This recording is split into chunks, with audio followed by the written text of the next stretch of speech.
નમસ્કાર વિદ્યાર્થીઓ, કેમ છો? સ્વાગત છે તમારા બધાનું આપણી યુટ્યુબ ચેનલમાં ફિઝિક્સ ઇન મિનિટ્સ. લઈને આવી ગયા વિદ્યાર્થીઓ તે વિડીયો જેની તમે વેટ કરી રહ્યા હતા. ચેપ્ટર 2નો પાર્ટ 6, પાર્ટ 5 સુધી ઓલરેડી યુટ્યુબની પ્લેલિસ્ટમાં તમે તે 5 પાર્ટને મેળવી શકો છો, જોઈ શકો છો. અને તમારા ચોપડાની અંદર આઈ હોપ તમે બધાએ બધા જ વિડીયો જોઈને એ નોટ્સ તમે તમારા ચોપડામાં બનાવી લીધી હશે. તો વિદ્યાર્થીઓ, આજનો જે આપણો ટોપિક છે તે છે બાહ્ય વિદ્યુત ક્ષેત્રમાં બે વિદ્યુત ભારોના તંત્રની સ્થિતિ ઉર્જા. હવે તમે વિચારતા હશો કે સર, આ બે વિદ્યુત ભારોના તંત્રની સ્થિતિ ઉર્જા તો આપણે ભણી ગયા સર, કેમ ફરીવાર ભણાવો છો? તો બેટા, એ વિદ્યુત સ્થિતિ ઉર્જા જે તમે ભણ્યા તે Q1 અને Q2 ને અનંત અંતરેથી R અંતરે લાવવા માટે જે કાર્ય થતું હતું સ્થિતિ ઉર્જા સ્વરૂપે, તે આવતું હતું કે Q1 Q2 છેદમાં R. તો વિદ્યાર્થીઓ, આ બે વિદ્યુત ભારો એકબીજાથી અનંત અંતરે હતા અને તેમને અનંત અંતરેથી કોઈ R અંતરે લાવવા માટે આટલું કાર્ય કરતા હતા. પરંતુ આ કાર્ય વખતે ત્યાં બાહ્ય વિદ્યુત ક્ષેત્ર શું હતું? શૂન્ય. કોઈ બાહ્ય વિદ્યુત ક્ષેત્ર વિદ્યાર્થીઓ હાજર ન હતું. હવે આપણો જે ટોપિક છે તેમાં બાહ્ય વિદ્યુત ક્ષેત્રમાં બે વિદ્યુત ભારોને લાવવાના છે. એટલે આ ટોપિકને આપણે રિપીટ કરવાનો છે, પણ ત્યાં બાહ્ય વિદ્યુત ક્ષેત્ર હવે હાજર છે વિદ્યાર્થીઓ. તો આ કિસ્સામાં શું થશે કે દાખલા તરીકે આ રીતે કોઈ એક બાહ્ય વિદ્યુત ક્ષેત્ર અહીં હાજર છે અને આ બાહ્ય વિદ્યુત ક્ષેત્રની અંદર આપણે પહેલા Q1 ને લાવીએ, જે ધારો કે R1 સ્થાન સદિશ જેટલા અંતરે છે, તેનો સ્થાન સદિશ ધારો કે R1 છે. અને આ જગ્યાએ Q2 ને લઈએ તો જેનો સ્થાન સદિશ ધારો કે અહીંથી કેટલો છે? R2 છે. આ છે બિંદુ A અને આ છે બિંદુ B, અને ધારો કે A અને B વચ્ચેનું અંતર વિદ્યાર્થીઓ R છે. તો તમે લોકો જોઈ શકો છો કે આ જે આકૃતિ છે તે તો આની અંદર આવી જ ગઈ. આનો મતલબ Q1 અને Q2 ને R અંતરે લાવવા માટે આટલું કાર્ય તો કરવું જ પડશે. પરંતુ આ બાહ્ય વિદ્યુત ક્ષેત્રના કારણે Q1 પર જે અપાકર્ષણ લાગશે અને આ Q2 પર જે અપાકર્ષણ લાગશે તેની વિરુદ્ધમાં આપણે કંઈક વધારાનું કાર્ય કરવું પડશે. ખબર પડી? એ વધારાનું કાર્ય જ ખાલી વિદ્યાર્થીઓ આ કાર્યની અંદર ઉમેરી દેવાનું છે. કારણ કે Q1 અને Q2 જો R અંતરે હોય તો વિદ્યાર્થીઓ Q1 અને Q2 જો R અંતરે હોય તો આ કાર્ય તો ફિક્સ થાય જ. કારણ કે Q1 Q2 ને શું કરે? અપાકર્ષે. તેની વિરુદ્ધમાં આટલું કાર્ય તો ફિક્સ છે. પરંતુ આ Q1 ને આ ઓલરેડી બાહ્ય વિદ્યુત ક્ષેત્ર જે હાજર છે અને Q2 ને પણ જે ઓલરેડી બાહ્ય વિદ્યુત ક્ષેત્ર હાજર છે તે બી તો અપાકર્ષે. એટલે એ અપાકર્ષણની વિરુદ્ધમાં આપણે થોડુંક વધારાનું કાર્ય કરવાનું છે, તે શોધીને આની અંદર મૂકી દેવાનું છે. તો પહેલો મુદ્દો આપણે શોર્ટમાં શું લખીએ કે બાહ્ય વિદ્યુત ક્ષેત્રમાં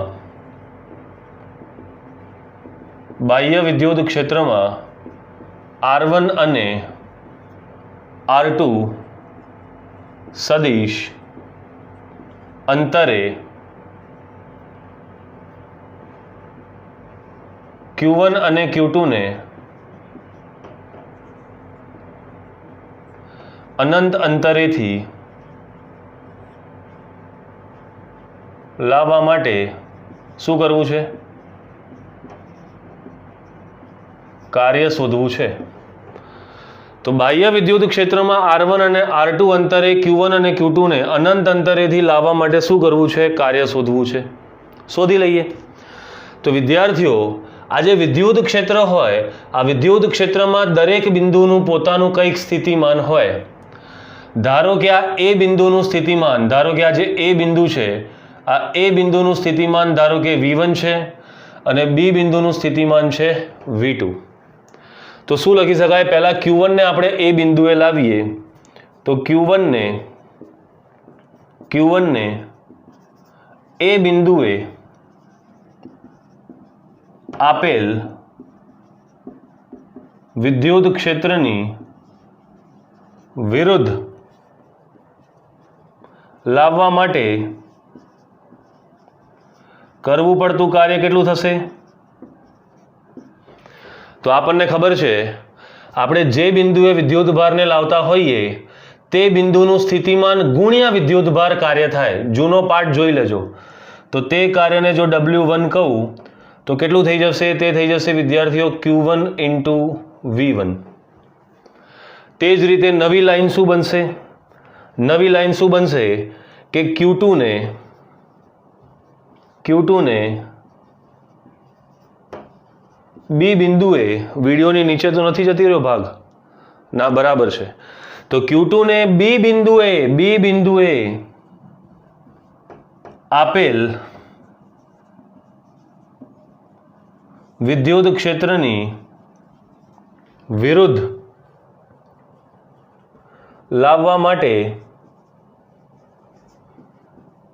કરવું પડતું કાર્ય W2 બરાબર બી બિંદુનું સ્થિતિમાન ગુણ્યા વિદ્યુત ભાર, એટલે કેટલો થઈ જાય? Q2 into V2. વાહ વાહ સર, ખબર પડી. તો આટલું વધારાનું કાર્ય Q1 ને લાવવા માટે કરવું પડે અને આટલું વધારાનું કાર્ય Q2 ને લાવવા માટે કરવું પડે. અને આ કાર્ય તો થાય જ, કારણ કે Q1 Q2 ને શું કરે? Q1 Q2 ને આપા કરશે. તો ત્રીજું કયું કાર્ય થાય? બોલો, ત્રીજું કાર્ય કયું થાય? તો ત્રીજું કાર્ય થાય કે Q2 ને બી બિંદુએ Q1 ના વિદ્યુત ક્ષેત્રની વિરુદ્ધ લાવવા માટે કરવું પડતું કાર્ય W3 બરાબર, એ તો આપણને ખબર જ છે કે K Q1 Q2 છેદમાં બંને વચ્ચેનું અંતર R. તો આટલું તો વિદ્યાર્થીઓ થવાનું જ છે. તો બોલો કુલ કાર્ય કેટલું થયું? That's it. પતી ગયો ટોપિક. કુલ કાર્ય W બરાબર W1 વત્તા W2 વત્તા W3. તો W1 કેટલો મળ્યો આપણને? અરે બોલો, ખબર પડે છે ને? Q1 V1 વત્તા Q2 V2 વત્તા K Q1 Q2 છેદમાં R. આટલું વિદ્યાર્થીઓ તમારે કાર્ય કરવું પડે. અને આ જે કાર્ય છે, આ કાર્ય વિદ્યાર્થીઓ સ્થિતિ ઉર્જા સ્વરૂપે સંગ્રહ પામી જાય. કાર્ય હંમેશા કોઈના કોઈ ઉર્જામાં સંગ્રહ પામી જાય. તો વિદ્યાર્થીઓ આ બંને વધારાના કાર્યો કેમ થયા? કારણ કે બાહ્ય વિદ્યુત ક્ષેત્ર ત્યાં હાજર છે એટલે થયા. જો બાહ્ય વિદ્યુત ક્ષેત્ર કાઢી નાખીએ અને ખાલી બે વિદ્યુત ભારોના તંત્રની સ્થિતિ ઉર્જા કે, તો માત્ર આ K Q1 Q2 by R જેટલું જ કાર્ય થાય. બોલો ખબર પડી કે ના પડી? પોઝ કરી લો વિડીયો અને તમારા ચોપડામાં ઉતારી લો. ये क्या हुआ, कैसे हुआ, कब हुआ? થઈ ગયું? રેડી? લખાઈ ગયું? ચોપડામાં લખાઈ ગયું? તો વિદ્યાર્થીઓ, નવો ટોપિક છે ઇલેક્ટ્રોન વોલ્ટ એટલે શું. આ ઇલેક્ટ્રોન વોલ્ટ શું છે? તો વિદ્યાર્થીઓ, ઇલેક્ટ્રોન વોલ્ટ ઉર્જાનો એકમ છે. કોનો એકમ છે? ઉર્જાનો. તમે વિચારશો સર ઉર્જાનો એકમ તો જૂલ હોય. ઉર્જાનો એકમ જૂલ એ આપણે મેકેનિક્સની અંદર, એટલે કે જ્યારે આપણે ન્યૂટનના ચેપ્ટર ભણતા હતા 11માં, ત્યારે આપણે ઉર્જાનો એકમ જૂલમાં માપતા હતા. હવે વિદ્યાર્થીઓ, આપણે નાના નાના કણોની વાત કરીએ છીએ. ઇલેક્ટ્રોન, પ્રોટોન, ન્યુટ્રોન જેવા નાના નાના સૂક્ષ્મ કણોની વાત કરીએ છીએ. તો આ સૂક્ષ્મ કણોની ઉર્જાને જૂલ જેવા મોટા એકમમાં ન માપી શકાય. તેના માટે છોટું એકમ જોઈએ, અને તે છોટું એકમ છે ઇલેક્ટ્રોન વોલ્ટ. તો આ ઇલેક્ટ્રોન વોલ્ટની વ્યાખ્યા પહેલા આપીએ આપણે. એક ઇલેક્ટ્રોન વોલ્ટ કોને કહેવાય? એક ઇલેક્ટ્રોન વોલ્ટ. તો એક ઇલેક્ટ્રોન વોલ્ટની વ્યાખ્યા એ રીતે આપવામાં આવે છે કે એક વોલ્ટના, બોલો મારી સાથે સાથે, એક વોલ્ટના વિદ્યુત સ્થિતિમાનના તફાવત હેઠળ પ્રવેગિત થયેલા ઇલેક્ટ્રોને પ્રાપ્ત કરેલી ગતિ ઉર્જાને 1 EV કહે છે. તો 1 વોલ્ટનું વિદ્યુત સ્થિતિમાન હોય, આ બે બિંદુઓ વચ્ચે વિદ્યુત સ્થિતિમાનનો તફાવત 1 વોલ્ટ હોય, તો આ 1 વોલ્ટના વિદ્યુત સ્થિતિમાનના તફાવત હેઠળ એક ઇલેક્ટ્રોન પ્રવેગિત થઈ જે ગતિ ઉર્જા પ્રાપ્ત કરે તેને વિદ્યાર્થીઓ 1 ઇલેક્ટ્રોન વોલ્ટ 1 EV કહે છે. બહુ સહેલી વસ્તુ છે. દાખલા તરીકે વિદ્યાર્થીઓ, આ છે બિંદુ A, આ છે બિંદુ B, અને આ બંને વચ્ચે વિદ્યુત સ્થિતિમાનનો તફાવત ધારો કે 1 વોલ્ટ છે, અને આ છેડો પ્લસ અને આ છેડો માઇનસ. ઇલેક્ટ્રોન ધારો કે આ જગ્યાએ ઇલેક્ટ્રોન પડ્યો છે, પકડી રાખ્યો છે, આપણે ઇલેક્ટ્રોનને જકડી રાખ્યો છે. વિદ્યાર્થીઓ, આ ઇલેક્ટ્રોનને જો છોડી દઈએ તો ઇલેક્ટ્રોન આ ધન તરફ શું થશે? પ્રવેગિત થશે, વેગમાં વધારો થશે, વેગમાં વધારો, વેગમાં વધારો, વેગમાં વધારો, વેગમાં વધારો, વેગમાં વધારો, વેગમાં વધારો, અને અહીં પહોંચે. તેનો વેગ વધતા વધતા વધતા વધતા વધતા જ્યારે અહીં પહોંચે ત્યારે તેણે જે ગતિ ઉર્જા પ્રાપ્ત કરી તેને વિદ્યાર્થીઓ 1 EV કહેવાય. અને તે ગતિ ઉર્જા વિદ્યાર્થીઓ 1 EV બરાબર 1.6 ગુણ્યા 10⁻19 જૂલ જેટલી પ્રાપ્ત કરે છે. આટલી ગતિ ઉર્જા તે પ્રાપ્ત કરે છે. 1 EV બરાબર 1.6 ગુણ્યા 10⁻19 જૂલ. તો આ ઇલેક્ટ્રોન વોલ્ટ વિશેની માહિતી થઈ ગઈ. મોડર્ન ફિઝિક્સની અંદર, એટલે કે જ્યારે 10મું 11મું 12મું ચેપ્ટર આપણે ભણીશું ત્યારે આ ઇલેક્ટ્રોન વોલ્ટ, એક ઇલેક્ટ્રોન વોલ્ટ કેટલા જૂલ હોય તે વિદ્યાર્થીઓ આપણને બહુ જ કામમાં આવશે. એટલે આ મુદ્દાને એ રીતે તમે વ્યવસ્થિત રીતે સમજી રાખો. બોલો, ક્લિયર થઈ ગયું? આવડી ગયું? ટકાટક? આગળ જઈએ? રેડી? ચાલો. આવી ગઈ વિદ્યાર્થીઓ બોર્ડની પરીક્ષાની સૌથી અગત્યની થિયરી. ઢૂમ. બોર્ડની પરીક્ષામાં અવારનવાર પૂછાય છે અને આને સમજવાની છે, બધાએ વ્યવસ્થિત રીતે સમજવાની છે. ટોપિક શું છે કે બાહ્ય વિદ્યુત ક્ષેત્રમાં ડાયપોલની સ્થિતિ ઉર્જાનું સૂત્ર મેળવો. ડાયપોલનો અભ્યાસ વિદ્યાર્થીઓ પહેલા ચેપ્ટરમાં થઈ ચૂકેલો છે. ડાયપોલની બધી જ વાતો મગજમાં ફિટ થવી જોઈએ. યાદ છે બધું? ડાયપોલ વિશે યાદ આવે છે? ડાયપોલ પર લાગતું ટોર્ક, ડાયપોલની ડાયપોલ મોમેન્ટ, આ બધી વસ્તુ જેને ડાયપોલનું નોલેજ હશે ને એને આ સમજવામાં મજા આવશે. ના ખબર હોય તો ફિઝિક્સ ઇન મિનિટ્સ ગગન ભાટિયા પ્લેલિસ્ટમાં જાઓ, ચેપ્ટર નંબર 1 17 વિડીયો મૂકેલા છે, ત્યાંથી વિદ્યાર્થીઓ સ્ટડી કરી શકો છો. તો બાહ્ય વિદ્યુત ક્ષેત્રમાં ડાયપોલની સ્થિતિ ઉર્જાનું સૂત્ર મેળવો. સ્થિતિ ઉર્જાનું સૂત્ર. તો જોઈએ વિદ્યાર્થીઓ, આ છે આપણી પાસે બાહ્ય વિદ્યુત ક્ષેત્ર, અને સમાન વિદ્યુત ક્ષેત્ર છે, અસમાન નથી. તો આ બાહ્ય વિદ્યુત ક્ષેત્ર છે, અને આ બાહ્ય વિદ્યુત ક્ષેત્રની અંદર આ ડાયપોલ મૂકી, આ -q અને આ +q. તો તમને ખબર છે કે ડાયપોલની ડાયપોલ મોમેન્ટ હંમેશા -q થી +q તરફ હોય છે, p સદિશ. અને ધારો કે આ p સદિશે વિદ્યુત ક્ષેત્ર સાથે કેટલો ખૂણો બનાવ્યો? થીટા જેટલો ખૂણો બનાવ્યો. તો પહેલી લાઈન બોર્ડની પરીક્ષામાં શું લખવાની કે બાહ્ય વિદ્યુત ક્ષેત્રમાં એક ડાયપોલ મૂકી છે. બાહ્ય વિદ્યુત ક્ષેત્રમાં એક ડાયપોલ મૂકી છે.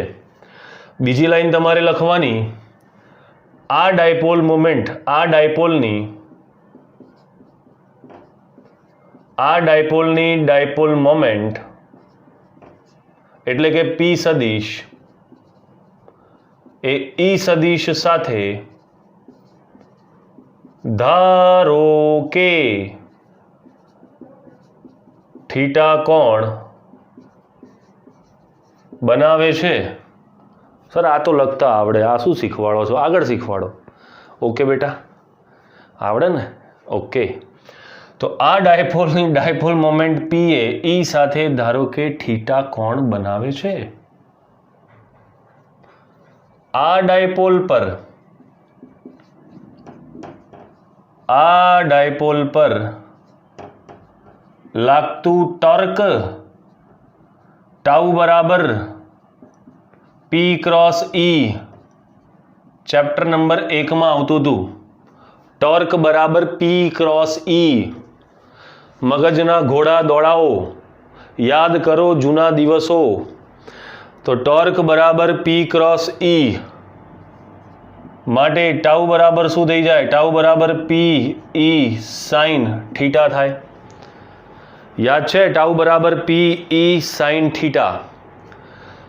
અને આ ટોર્ક કઈ તરફ લાગે? યાદ કરો, આ પ્લસ ક્યુ પર આ દિશામાં બળ લાગતું હતું ક્યુઈ, અને માઇનસ ક્યુ પર વિરુદ્ધ દિશામાં બળ લાગતું હતું માઇનસ ક્યુઈ. એટલે આ ડાયપોલ પર આમ ટોર્ક લાગે, આમ સમઘડી દિશામાં ઝૂમ ઝૂમ ઝૂમ.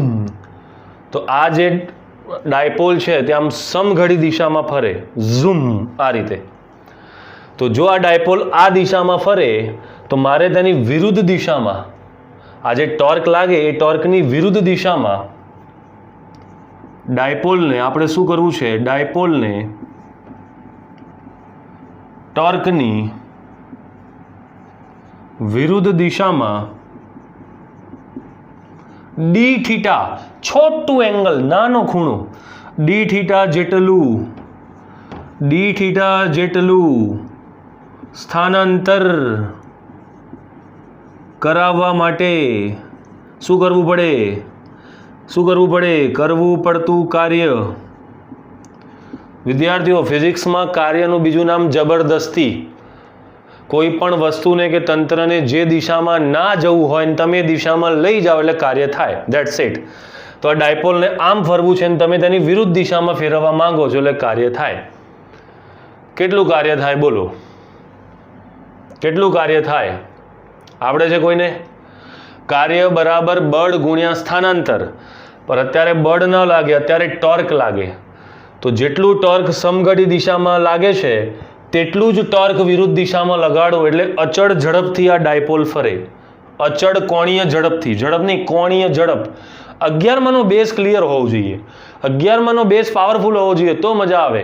આ ડાયપોલને અચળ કોણીય ઝડપથી ફેરવવું છે તો પીઈ સાઇન થીટા આને સમઘડી ફેરવે છે તો તમે આને વિરુદ્ધ દિશામાં એટલું જ ટોર્ક લગાડો તો તે અચળ કોણીય ઝડપથી ફરે.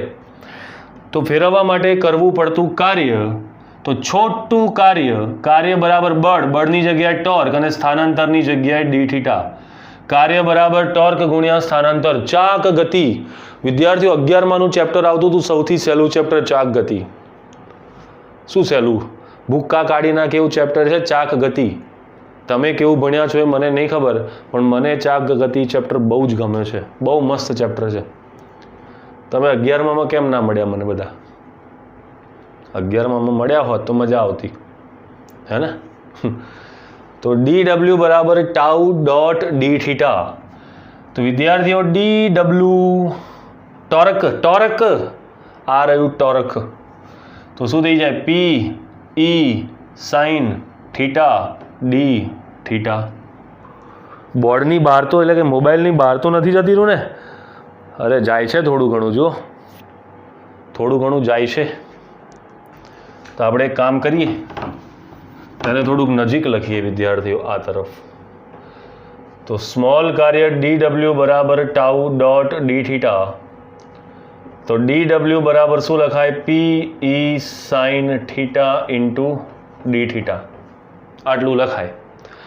પણ વિદ્યાર્થીઓ, આ તો છોટું સ્થાનાંતર માટે છોટું કાર્ય છે. તો જો તમે મોટું કાર્ય કરવા માંગો, સર આ મોટું છોટું શું કરો છો બેટા? એ સમજવાની ભાષા છે. જો ડાયપોલને θ1 થી θ2 કોણ, અહીંયા કેટલું સ્થાનાંતર કરાયું હતું? D theta. તો θ1 થી θ2 કોણ સ્થાનાંતર કરાવવા માટે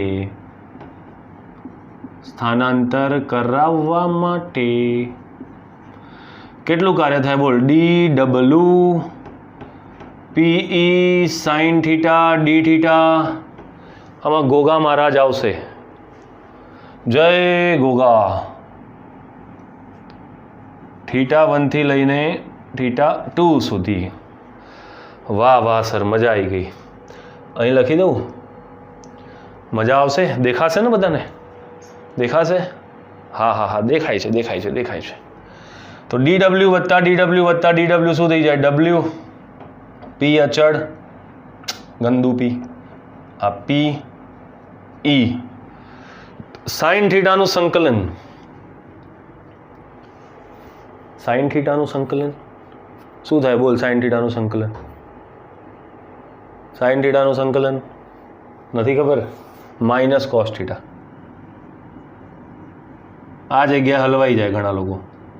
θ1 થી θ2, તો W બરાબર PE, આ અપર લિમિટ મૂકીએ તો માઇનસ કોસ θ2 અને માઇનસ, અને આ માઇનસ ઓલરેડી છે એટલે પ્લસ કોસ θ1, તો W બરાબર PE કોસ θ1 માઇનસ કોસ θ2. બૂમ, શીખી ગયા, મળી ગયા રોકડા માર્ક્સ બોર્ડની થિયરીમાં. કોંગ્રેચ્યુલેશન્સ. આટલું જ છે, આટલું જ કરવાનું છે વિદ્યાર્થીઓ. θ1 થી θ2 કોણ સ્થાનાંતર, આટલું કાર્ય થાય. અને આ કાર્ય ક્યાં ગયું? તો આ કાર્ય કોનામાં? ડાયપોલમાં. આ કાર્ય ડાયપોલમાં સ્થિતિ ઉર્જા સ્વરૂપે સંગ્રહ પામે છે. કાર્ય તો કર્યું ને તમે, 50 joule, 100 joule, 200 joule, 500 joule, 1000 joule. કઈ ગયું કાર્ય? સંગ્રહ થઈ ગયું. ક્યાં ગયું? સંગ્રહ થઈ ગયું. તો આ કાર્ય સ્થિતિ ઉર્જા થઈ જાય U બરાબર PE cos θ1 minus cos θ2. Most important formula for MCQ and numerical. યાદ રાખજો, બાહ્ય વિદ્યુત ક્ષેત્રમાં ડાયપોલને ફેરા કરાવવા માટે તમે જે કાર્ય કરો તે સ્થિતિ ઉર્જામાં કન્વર્ટ થાય છે. તો આ થઈ ગયું બાહ્ય વિદ્યુત ક્ષેત્રમાં ડાયપોલની સ્થિતિ ઉર્જાનું સૂત્ર. પોઝ કરી લે અને લખી લે, પોઝ કરી લે અને લખી લે. આટલી થિયરી તું બોર્ડની પરીક્ષામાં લખી દે, એક પણ માર્ક્સ નહીં જાય. ટકાટક થિયરી, ચકાચક થિયરી. વાહ વાહ વાહ સર, મજા આવી ગઈ.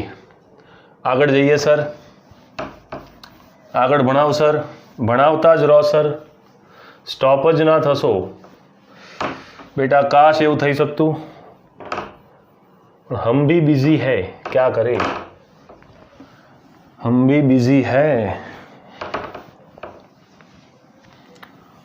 આમ તો ફ્રી ભણાવી દઉં ને તો બધાના પાટિયા પાડી નાખું. તો U બરાબર PE cos θ1 માઇનસ cos θ2. હવે વિદ્યાર્થીઓ આપણે થોડાક આના અગત્યના કિસ્સાની ચર્ચા કરવાની છે. કયા કયા અગત્યના કિસ્સા છે? આ θ1 શું છે? θ1, તો θ1 એ P અને E વચ્ચેનો પ્રારંભિક કોણ, અને θ2 શું છે? તો P અને E વચ્ચેનો અંતિમ કોણ. યાદ રાખજો, થીટામાં પાછા લોચા ના મારતા. સર આ ખૂણો શું હોય? ખૂણો હોય ડાયપોલ મોમેન્ટ અને વિદ્યુત ક્ષેત્ર વચ્ચેનો ખૂણો, બે સદિશો વચ્ચેનો ખૂણો, ખૂણો, હે ને? તો જો θ1 બરાબર π/2 રેડિયન હોય તો θ1 π/2 રેડિયન હોય તો આનો મતલબ શું થાય? આનો મતલબ થાય બેટા કે બાહ્ય વિદ્યુત ક્ષેત્રની અંદર, આ બાહ્ય વિદ્યુત ક્ષેત્રની અંદર જે ડાયપોલ છે -q અને +q, આ બાજુ P આવે અને આ બાજુ E, તો બંને વચ્ચેનો ખૂણો કેટલો થઈ ગયો? π/2 રેડિયન થયો કે ના થયો? આનો મતલબ જો પહેલેથી જ ડાયપોલ વિદ્યુત ક્ષેત્રને લંબ છે, આ રીતે કુંગફુ, પહેલેથી જ ડાયપોલ વિદ્યુત ક્ષેત્રને લંબ છે, અને હવે ડાયપોલને તમારે θ2 જેટલો ફેરવવો છે અથવા θ જેટલો ફેરવવો છે. તો જો θ1 બરાબર π/2 રેડિયન હોય અને θ2 બરાબર કોઈ θ રેડિયન હોય, તો તે કિસ્સામાં ઉર્જાનું સૂત્ર શું થઈ જશે? PE cos θ1, θ1 એટલે π/2 અને આ થઈ જાય cos θ2 એટલે θ લઈ લઈએ. તો તે કિસ્સામાં વિદ્યાર્થી અને વિદ્યાર્થીની, ભાઈઓ તથા બહેનો, cos π/2 એન્ડુ માઇનસ cos θ. તો U બરાબર શું થઈ જાય? PE માઇનસ કોસ થીટા, ખબર પડે છે ને? તો યુ બરાબર માઇનસ પી ઈ કોસ થીટા, અને આ કોસ હટી જાય એટલે ડોટ આવી જાય, ડોટ પ્રોડક્ટ, અરે બિંદુ પ્રોડક્ટ, તો આ થઈ જાય પી સદીશ અને આ થઈ જાય ઈ સદીશ. તો યુ બરાબર માઇનસ પી ડોટ ઈ. આ વિદ્યાર્થીઓ સ્થિતિ ઉર્જાનું સૂત્ર થાય જો પ્રારંભિક ખૂણો એનો θ1 બરાબર 90 ડિગ્રી હોય તો.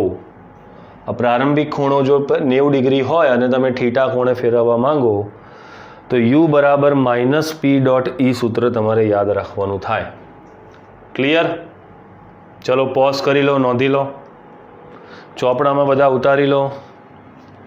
ક્લિયર? આવડી ગયું? મજા આવી કે નહીં? જોરદાર. આગળ જઈએ. 100%. ચાલો, તો વિદ્યાર્થીઓ હવે આપણે જે આ ટોપિક શીખ્યા તે ટોપિકના થોડા અગત્યના કિસ્સાઓની ચર્ચા કરવાની છે. તો આપણી પાસે જે સ્થિતિ ઉર્જાનું સૂત્ર છે માઇનસ પી ડોટ ઈ, ડોટ હટાવીએ એટલે કોસ થીટા થાય. જો થીટા બરાબર 0 હોય, આનો મતલબ શું થયો? થીટા બરાબર 0 નો મતલબ આ માઇનસ ક્યુ અને પ્લસ ક્યુ, તો માઇનસ ક્યુથી પ્લસ ક્યુ તરફ શું હોય? ડાયપોલ મોમેન્ટ પી, પહેલું ચેપ્ટર, અને ઈ. જો બંને સમાંતર હોય તો થીટા બરાબર 0 થાય. જો થીટા બરાબર 0 થાય આનો મતલબ જો ડાયપોલ ક્ષેત્રને સમાંતર ગોઠવાય તો થીટા બરાબર 0 ડિગ્રી થાય. તે કિસ્સામાં યુ બરાબર માઇનસ પી ઈ કોસ 0, અને કોસ 0ની વેલ્યુ શું થાય? 1. તો યુ બરાબર થઈ જાય માઇનસ પી ઈ. કેટલાને ખબર છે ઋણ સ્થિતિ ઉર્જા શું સૂચવે? ધોરણ નંબર 11 ચેપ્ટર નંબર 6 કાર્ય ઉર્જા અને પાવર, એમાં તમને તમારા પપ્પુ ધધુ એટલે પરમ પૂજ્ય ધરમ ધુરંધર એવા જે પણ સાહેબ હશે તમારા, એમણે તમને શીખવાડ્યું હશે કે ઋણ સ્થિતિ ઉર્જાનો મતલબ શું થાય. ઋણ સ્થિતિ ઉર્જા, વિદ્યાર્થીઓ, ઋણ સ્થિતિ ઉર્જાનો મતલબ થાય ડાયપોલ સ્થાયી સંતુલન અવસ્થામાં કહેવાય. એને સંતુલન અવસ્થા તો કહેવાય પણ સ્થાયી કહેવાય. કઈ અવસ્થા કહેવાય? સ્થાયી સંતુલન અવસ્થા કહેવાય. એટલે ડાયપોલ સ્થાયી સંતુલનમાં કહેવાય. સ્થાયી સંતુલન એમસીક્યુમાં પૂછી શકે કે ડાયપોલની સ્થાયી સંતુલન અવસ્થામાં તેની ઉર્જા ઋણ હોય, સૂત્ર માઇનસ પીઈ. જો 180 હોય, 180ના કિસ્સામાં વિદ્યાર્થીઓ આવું થાય, ડાયપોલ આખો આમ ફરી જાય, તો અહીંયા આવી જાય પ્લસ ક્યુ, અહીંયા આવી જાય માઇનસ ક્યુ. તો આ માઇનસ ક્યુથી પ્લસ ક્યુ તરફ પી અને ઈ આ તરફ હોય. તો આ વાક્ય બેઠું લખી દેજો કે જો ડાયપોલ ક્ષેત્રને કેવો ગોઠવાય? પ્રતિ સમાંતર. જાતે લખી દેજો. તો થીટા 180 થાય. તે કિસ્સામાં યુ બરાબર માઇનસ પીઈ કોસ 180, અને આ કોસ 180નું મૂલ્ય -1 થાય. તો માઇનસ પ્લસ પીઈ થાય. તમને ખબર છે ધન સ્થિતિ ઉર્જાનો મતલબ ધન સ્થિતિ ઉર્જાનો મતલબ પણ સંતુલન જ છે, પણ અસ્થાયી સંતુલન છે. તો આ કિસ્સામાં ડાયપોલ એ અસ્થાયી સંતુલનમાં કહેવાય.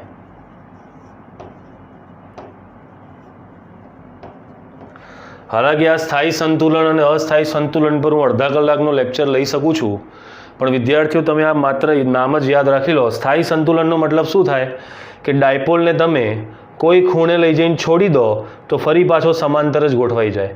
આમ જઈને છોડી દો તો ફરી સમાંતર ગોઠવાઈ જાય. એ એની સ્થાયી સંતુલન અવસ્થા કહેવાય. પણ આ કિસ્સામાં જો ડાયપોલને તમે થોડોક ફેરવશો તો આમ આખો ગોળ ફરીને આવી અવસ્થામાં આવી જશે. આનો મતલબ આ અવસ્થામાં એ સ્થાયી તો હતો જ, સંતુલનમાં તો હતો જ, પણ એ અસ્થાયી હતો, ગાંડો હતો. એને તમે થોડીક આમ ટપલી મારો, ટન એટલે ફરીને આવી અવસ્થામાં પાછો સંતુલનમાં આવી જાય. એટલે અત્યારે સંતુલન તો છે જ, પણ અસ્થાયી છે. આ બધું ડિટેલમાં વિદ્યાર્થીઓ 11માં ભણવાની બહુ મજા આવે. હવે તો 12માં આવી ગયા તમે. હવે જો ડાયપોલની અંદર આ રીતે વિદ્યુત ક્ષેત્રની અંદર ડાયપોલ આ રીતે હોય અને પી આ બાજુ હોય અને ઈ આ બાજુ હોય તો વાક્ય જાતે લખી દેજો કે જો ડાયપોલ ક્ષેત્રને લંબ ગોઠવાય તો θ બરાબર π/2 રેડિયન થાય. તે કિસ્સામાં સ્થિતિ ઉર્જા -PE cos π/2 cos π/2 ની વેલ્યુ 0. આને ડાયપોલની તટસ્થ અવસ્થા કહેવાય. એની સ્થિતિ ઉર્જા 0 છે.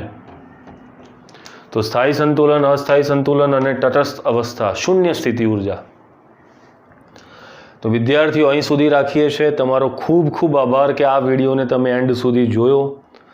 તમારા ચોપડામાં નોંધી લેજો. આટલું યાદ રાખજો, બોર્ડની પરીક્ષામાં ફૂલ માર્ક્સ મળશે. સપોર્ટ કરતા રહો. વિડીયોને લાઈક કરો, શેર કરો, સબસ્ક્રાઈબ કરો, બધાને જોડો, તમારા મિત્રોને જોડો. થોડી મહેનત કરો વિદ્યાર્થીઓ. આવીએ છીએ નેક્સ્ટ લેક્ચરમાં તમારી સામે પાર્ટ 7 લઈને. કેપેસિટન્સનો એક નવો જ મુદ્દો સ્ટાર્ટ થશે. ત્યાં લગીને વિદ્યાર્થીઓ ગુડ નાઇટ. જો રાતે જોતા હો, સવારે જોતા હો તો ગુડ મોર્નિંગ, અને બપોરે જોતા હો તો ગુડ આફ્ટરનૂન, અને સાંજે જોતા હો તો ગુડ ઇવનિંગ. મળીએ છીએ વિદ્યાર્થીઓ ટૂંક સમયમાં. C you. Bye bye. આવજો વિદ્યાર્થીઓ. બાય.